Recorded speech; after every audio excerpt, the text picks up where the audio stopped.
Welcome back to my YouTube channel Arvind Pandey academy. आज हम बात करने वाले हैं क्लास 12th बायोलॉजी के इंपॉर्टेंट टॉपिक के बारे में। ठीक है, आज का हमारा जो टॉपिक है वो है परागण। जो परागण होता है वो क्या होता है और जो परागण होता है उसके कितने प्रकार होते हैं, इसी वीडियो में हम इस सभी के बारे में हम चर्चा करेंगे। लेकिन आगे बढ़ने से पहले यदि आप लोग चैनल पर नए हैं तो चैनल को सब्सक्राइब कर लीजिए और बेल आइकन को प्रेस जरूर कर लीजिएगा, ताकि जो भी वीडियो हम अपलोड करें उसका नोटिफिकेशन सबसे पहले आप लोगों तक जरूर पहुंचे। तो चलिए बिना देरी के हम शुरुआत करते हैं। आज का हमारा टॉपिक क्या है? परागण। परागण किसे कहते हैं ध्यान से समझिएगा। ठीक है, बहुत सरल है, केवल वीडियो के अंत तक आप लोग बने रहिएगा। क्या है, सबसे पहले आप लोगों को इसके बारे में बता दिया गया है पिछले ही वीडियो में कि पुष्प क्या होता है, पुष्प के कितने प्रकार होते हैं, पुष्प के कितने भाग होते हैं। यदि आप लोग उस वीडियो को देखे नहीं है तो प्लेलिस्ट में जाइए और उस वीडियो को जरूर देखिएगा। ठीक है, अब क्या है कि ये है परागकोश, ये है तंतु, पुतंतु क्या होता है बता दिया गया है। उसके बाद ये वर्तिकाग्र है, ये वर्तिका, ये अंडाशय है। क्या है उसके बारे में आप लोगों को पिछली वीडियो में ही बता दिया गया। ठीक, इस वीडियो में हम केवल परागण और परागण के प्रकार के बारे में बात करेंगे। ठीक, अब इसी पराग कोश में, ये सब पराग कोश हैं। क्या है? पराग कोश। इसी पराग कोश में पराग कण पाया जाता है। क्या पाया जाता है? पराग कण। इन सभी में क्या पाया जाएगा? पराग कण पाया जाएगा। छोटे छोटे पराग कण होता है। जो पराग कण होता है वो यानी पेड़ पौधों में नर का युग्मक होता है। ठीक है, जिस प्रकार मानव में नर का युग्मक शुक्राणु होता है, मादा का अंडाणु होता है, उसी प्रकार पेड़ पौधे में भी होता है। जो नर होता है उसका जो युग्मक होता है क्या होता है? परागकण होता है। परागण नहीं, परागकण। ठीक, उसके बाद जो यानी मादा होती है उसका अंडाणु होता है। सेम होता है वो प्रोसेस। ठीक है, ठीक, आगे देखिए, जब यही परागकोश से परागकण निकलकर, परागकोश से परागकण निकलकर वर्तिकाग्र पर गिर जाते हैं, वर्तिकाग्र पर गिर जाते हैं या वर्तिकाग्र पर स्थानांतरित हो जाते हैं, तो उसी क्रिया को क्या कहते हैं? परागण कहते हैं। ठीक, ध्यान से समझिएगा। जब परागकोश से परागकण निकलकर यानी हिम्मा से हिम्मा आगे गिर पड़ी, फुलहका से निकल आई और हिम्मा लमका चपटा हुआ गिर पड़े, तो ही क्या कहते हैं ना? परागण। यानी परागकोश से परागकण निकलकर वर्तिकाग्र पर गिर जाए या स्थानांतरित हो जाए तो उसी क्रिया को क्या कहते हैं? परागण कहते हैं। ठीक, अगर दूसरे शब्दों में बात करें तो क्या हो जाएगा? यानी परागकणों का वर्तिकाग्र पर, वर्तिकाग्र जो उभरा हुआ ये भाग है, उभरा हुआ ये जो भाग है ना वर्तिकाग्र है, तो परागकणों का वर्तिकाग्र पर गिरना ही क्या कहलाता है? परागण कहलाता है। जो भी डिफिनेशन आप लोगों को पसंद है वही याद कर लीजिए, उसमें कोई दिक्कत नहीं है। क्या है दूसरा? फिर से दोनों समझिए। जब परागकोश से परागकण निकलकर वर्तिकाग्र पर गिर जाए या फिर वर्तिकाग्र पर स्थानांतरित हो जाए तो इसी क्रिया को क्या कहते हैं? परागण कहते हैं। दूसरा क्या है? यानी परागकणों का वर्तिकाग्र पर गिरने की क्रिया को या परागकणों का वर्तिकाग्र पर स्थानांतरित होने की क्रिया को ही क्या कहते हैं? परागण कहते हैं। ठीक, तो ये इससे निकलकर इस पर गिर जाए तो वही क्रिया क्या कहलाएगा? परागण कहलाएगा। अब परागण जो होता है वो 3 प्रकार का होता है। कितने प्रकार का होता है? 3। 10 में आप लोग पढ़े होंगे 2 प्रकार का होता है, पर परागण यानी स्वपरागण, पर परागण, लेकिन इसमें आप लोगों को 3 तरीके से बताया गया। क्या है? पहला है स्वयुग्मन, दूसरा है सजात पुष्पी परागण और तीसरा है पर निषेचन। ठीक, ध्यान से समझिएगा, बहुत सरल है। पहला क्या है? स्वयुग्मन। स्वयुग्मन क्या होता है? यानी ऐसा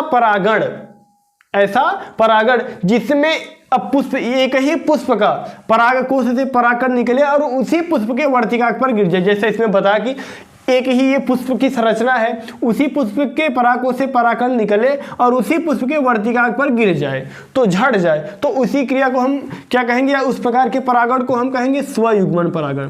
क्या कहेंगे? स्वयुग्मन परागण। ठीक है, यानी वही पुष्प है, उसी पुष्प का वर्तिकाग्र, उसी पुष्प का परागकोश, उसी पुष्प का परागकण, जब इन्हीं में प्रोसेस हो, इन्हीं में क्रिया हो तो वो कहलाएगा स्वयुग्मन। ठीक है, अब दूसरा है सजात पुष्पी परागण।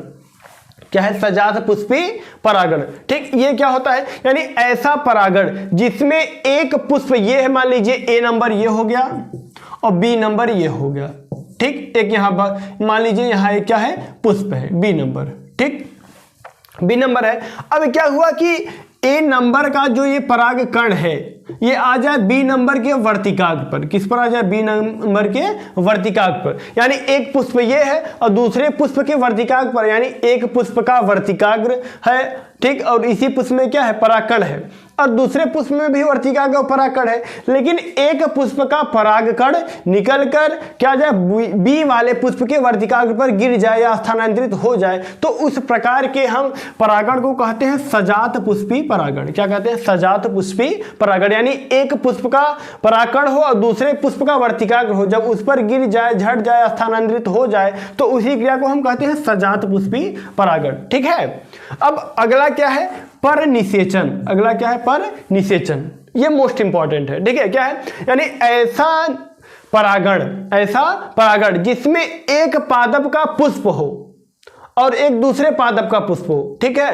यानी ये ए पादप है, ये बी वाला पादप है। अब एक पादप का परागकण दूसरे पादप के, मान लीजिए ये तो एक ही पेड़ के थे, लेकिन जो ये पर निषेचन है उसमें अलग होगा। ये एक अलग पादप का होगा, वो दूसरे पादप का होगा, दूसरे पेड़ पौधे का होगा। जब एक पौधे के परागकण जो होते हैं वो दूसरे पौधे के पुष्प के वर्तिकाग्र पर जब गिर जाते हैं या स्थानांतरित हो जाते हैं, तो उस क्रिया को क्या कहते हैं? या उस प्रकार के परागण को कहते हैं पर निषेचन। क्या कहते हैं? पर निषेचन। ठीक है।